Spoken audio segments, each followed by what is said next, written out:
we had some research done by a whole range of scientists about 2 years ago, and their best guess of the needed productivity growth in agriculture in Australia to remain competitive was around about the 2 to 2.5% per annum productivity growth, bearing in mind that the numbers out of the ABS and ABARE suggest that the last decade the figure has been closer to about 0.6 to 0.8% per annum. So the researchers that we had employed in that and did that work said 2 to 2.5 is what you need.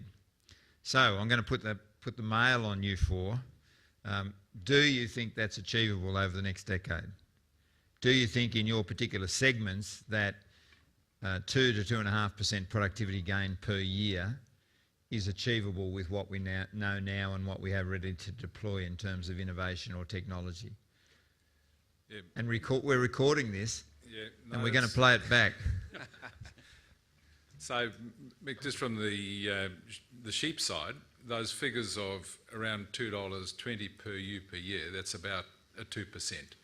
And that means you're making money. At 0.7 dollars per ewe per year, you're sliding into poverty.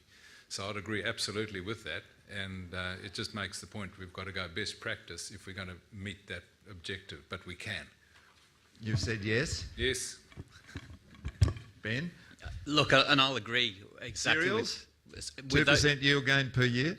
I'll agree with those comments with one caveat, because I think the technology is coming through. The big challenge we face is how we practically apply that technology and extend that technology to the marketplace. And I think that is an area of focus where we actually need to put a lot more effort in over the years. John, 2% per annum? Horticulture? Well, I don't know, because the industry doesn't measure it now.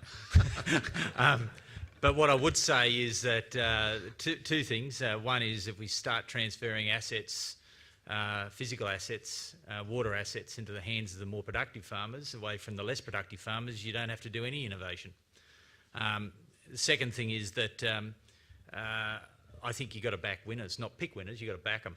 So, you know, we've got 50, 60 industries. Yeah, there's 12 that are going to do well.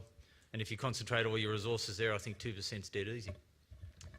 Callie, particularly in the intensive livestock areas, for example? So I'm not sure, and I don't know if we can achieve the 2.5%.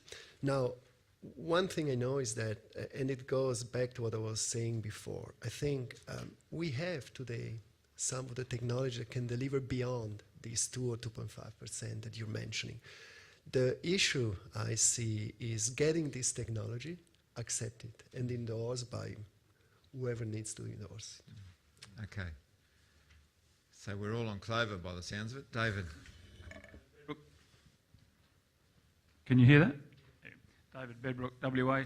To James Rose, thanks for the talk. I think I have seen it before, but it does remind you of the how lagging the stud industry is in this country in increasing sheep productivity. And I think if you look at the big pictures over the last 20 or 30 years, it's atrocious. The simple question is, how are you going to influence the stud industry in Australia to adopt what you're suggesting, which is quite obvious, that it will give massive gains, especially when you look at the prime land producers? David, I think that the only encouraging sign is if you look at the ram sales of a number of the very prominent merino stud breeders, they're declining at a suitable rate. It's not fast enough, but it's going down.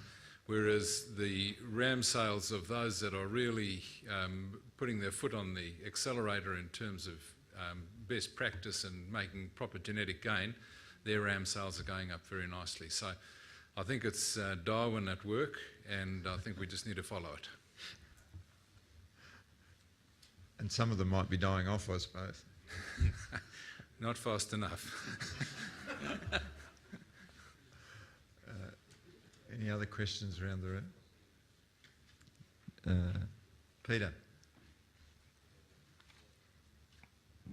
Only because there was an opportunity. Peter Carberry, CSRO. I was on that AFI panel when Mick asked that question last time. I'm referring to the Australian broadacre industry, and I think I said no.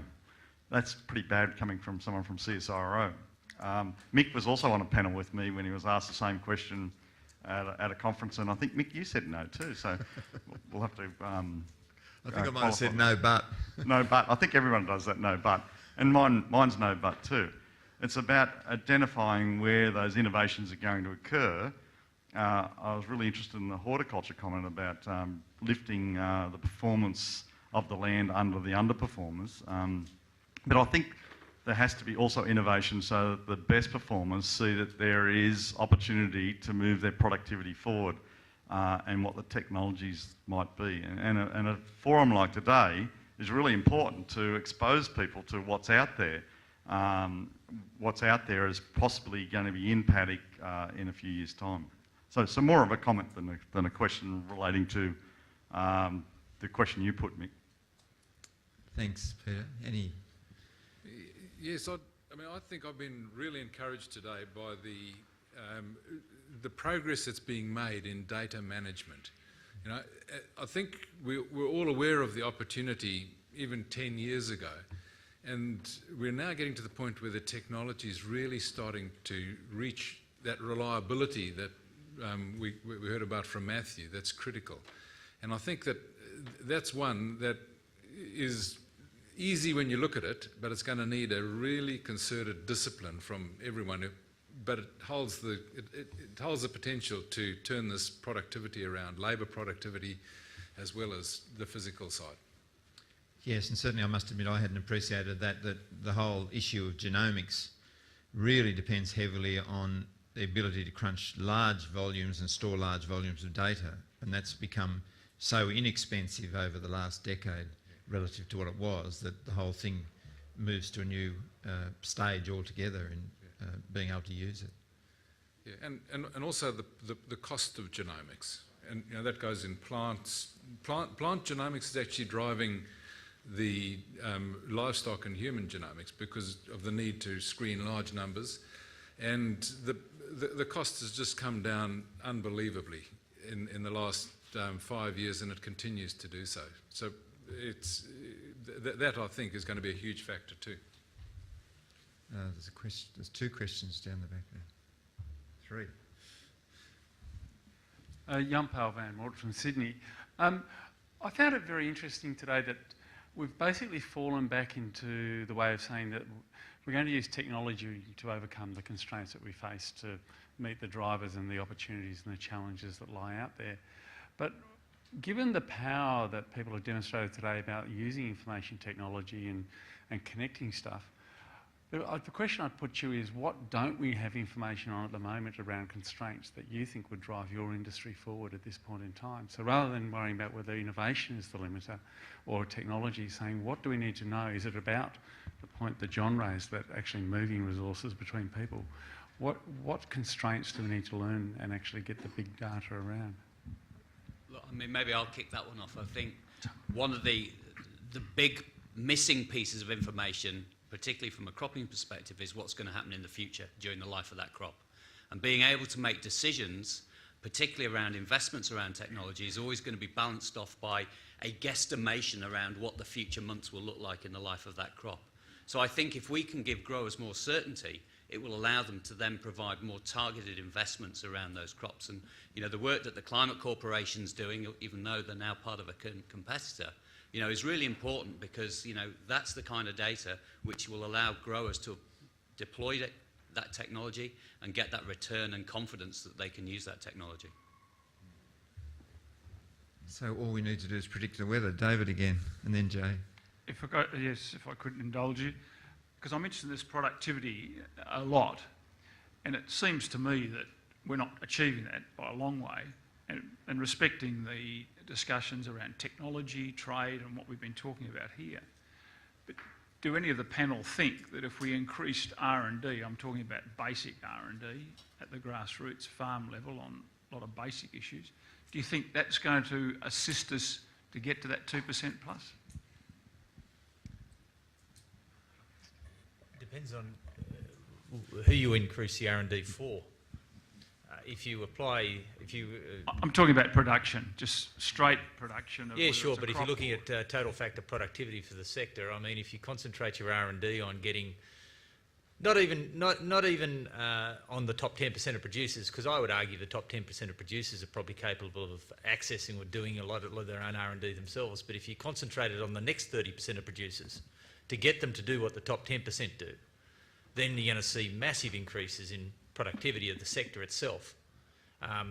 My point is that if you're doing R&D right across the spectrum, you know, from all 100% of the farming community, then I don't think you'll see that. James? I don't think you're going to need more money in R&D. I think there needs to be a lot more collaboration. We've heard a lot about that today, and I think that's an incredibly important aspect of achieving change. I also think that we need to just focus on the fact that we don't have those industries, the data management industries, in place. I mean, we're hearing about really the green shoots, the early runners on that. And I think that it's really getting those links between the researchers and industry in a collaborative way that is actually the new paradigm that we need to put more effort into. Okay, Jay. Jay Horton. My question to John Lloyd, and it's a question of what the objective of innovation is. And I'll use horticulture as the example, but I think it relates to all crops and commodities. I think there's a fundamental trade-off between a better tasting crop or a piece of fruit and whether it travels well or produces more volume per hectare. And I'll use the example of the Calypso mango, which was the subject of quite a lot of R&D over the last decade in Australia. So it's produced a crop that travels well, but tastes not as good. And so another example I'd use would be the humble tomato that we eat every day. They seem to travel well, but they don't taste as good as what I would aspire to have as a fruit. So it's a question to say, well, you know, where should we be innovating? Where should we be putting our dollars? Is it in the typical measures of productivity, or is it something more subjective that enables a higher price to be paid for that piece of fruit? Well, I think you put it into what sells best. And at the end of the day, I mean, the only reason that we exist is to drive total factor productivity for the sector we're in, or drive global competitiveness, not domestic competitiveness. And if we don't do that, then we shouldn't spend the money. Calypso mango is an interesting one, as are jazz apples. Calypso is one of ours, jazz is not. We've got one coming along like jazz, but at the end of the day, they are the single two most successful horticultural products in the last 5 years. New launches. They are category killers. I take your point that Calypso in its prime is probably only 8/10 of a Kensington Pride in its prime. But I'd rather buy a tray of Calypso mangoes and pay $28 for it and know that they weren't going to go black the next day than do the same for a Kensington Prides where I love them, but they're not trustworthy. So. Duncan Bremner. Productivity becomes a bit of a moot point if you don't have a market for it. Now, two of the most effective technologies are two of the most carrying the most stigma, and that's hormone growth promotants in livestock and GMO in cropping. How do we overcome the fact that we keep talking technology, but we don't have the consumer convinced that that's the way to go? An easy question to finish off. Thank you, Duncan. Yeah.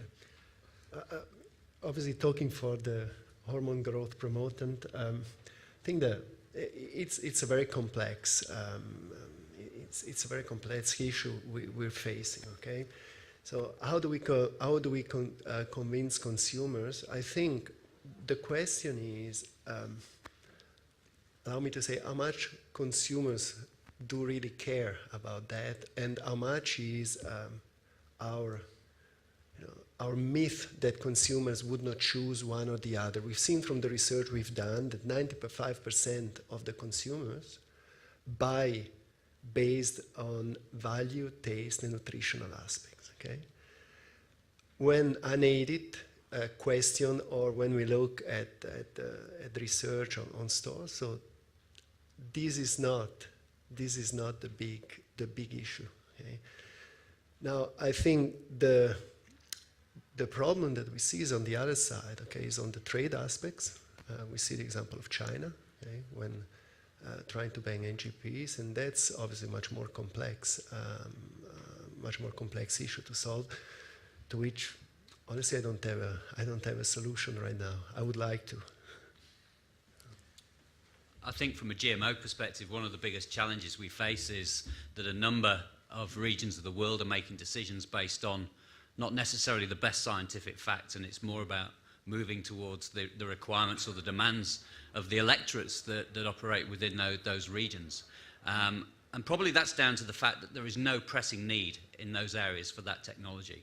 So maybe we have to get to the point where actually there's a broader recognition in the global population that actually these technologies can provide a lot of use, and actually these are required because without them we're not going to be able to deliver the required productivity that we need going forward.